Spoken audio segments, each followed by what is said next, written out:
पिला दिया जहर। शक्ति का डबल मर्डर मिस्ट्री।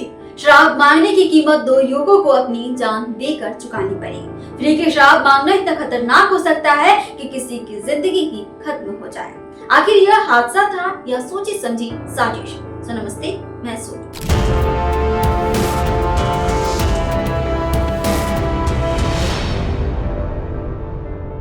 15 सितंबर की रात शक्ति जिले का एक छोटा सा गांव करही। यहाँ 2 युवक बेहोशी की हालत में जमीन पर पड़े मिले।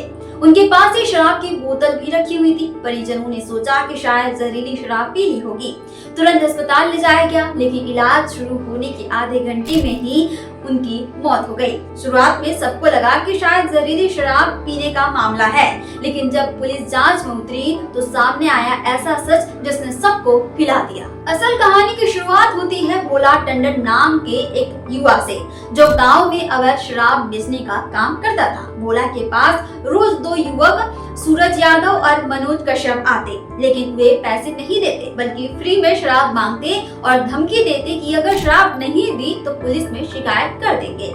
कई बार विवाद हुआ, कई बार धमकाया गया और आखिरकार भोला ने सोचा कि अब इन्हें सबक सिखाना ही पड़ेगा। भोला ने अपने चचेरे भाई अनिल टंडन को इस प्लान में शामिल किया। उसने अनिल से कहा, सुहागा लेकर आ। अब सवाल ये उठता है कि सुहागा क्या होता है? दरअसल सुहागा एक केमिकल है जो सुनार धातु को जोड़ने के लिए इस्तेमाल करते हैं।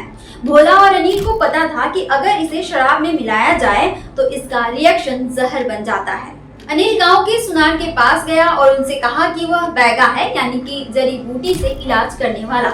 इसी बहाने उसने सुहागा ले लिया। फिर दोनों ने इस सुहागे को शराब की बोतल में मिलाकर युवकों को पिला दिया।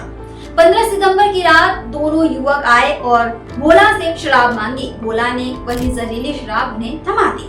शराब पीने के आधे घंटे के भीतर ही दोनों की तबीयत बिगड़ी और अस्पताल पहुंचने से पहले ही उनकी मौत हो गई। गांव में हड़कंप मच गया। किसी को समझ ही नहीं आया कि यह सब अचानक क्या हो गया। पुलिस ने जांच शुरू की। सबसे पहले भोला को हिरासत में लिया गया, लेकिन उसने साफ इनकार कर दिया। फिर पुलिस को खबर मिली कि भोला ने अपने मोबाइल की सिम तोड़कर फेंक दी। यही था पहला सुराग। जब पुलिस ने सख्ती से पूछताछ की तो भोला टूट गया। उसने सब कुछ कबूल कर लिया। भोला ने बताया कि कैसे उसने चचेरे भाई के साथ मिलकर शराब में सुहागा मिलाया और युवकों को जहर पिला दिया। बिरला पुलिस ने तुरंत भोला और उसके चचेरे भाई अनिल दोनों को गिरफ्तार कर लिया और उनके पास से सुहागा, रैपर और एक बड़ा सूजा भी बरामद हुआ। दोनों आरोपियों पर बीएनएस की धारा 103(1), 61(2) और 123 के तहत केस दर्ज कर कोर्ट में पेश किया गया और न्यायिक रिमांड पर भेज दिया गया। एसपी विजय कुमार पांडे ने बताया कि यह केस बेहद गंभीर और साइबर टीम व बिरला पुलिस की संयुक्त कार्रवाई से सिर्फ 24 घंटे के भीतर आरोपियों को गिरफ्तार कर लिया गया। इस पूरी कहानी से एक बात साफ होती है, अपराध चाहे कितनी भी चालाकी से क्यों न किया जाए, सच सामने आ ही जाता है। फ्री की शराब मांगने पर 2 युवकों ने अपनी जान गंवा दी और बेचने वाले अब सलाखों के पीछे हैं। यह मामला सिर्फ शराब या जहर का नहीं है, यह लालच, धमकी और गुस्से से जुड़ी वो सच्चाई है जिसने 2 परिवारों को हमेशा के लिए बर्बाद कर दिया। अब सवाल आपसे है, क्या इन युवकों की गलती थी कि रोज मुफ्त की शराब मांगते थे, या फिर यह आरोपियों की निर्दयता थी जिसने 2 जिंदगियां छीन ली? इस खबर पर आपकी क्या राय है? कमेंट करके जरूर बताएं। छत्तीसगढ़ से जुड़े और अपडेट्स के लिए आप देखते रहें वयम छत्तीसगढ़।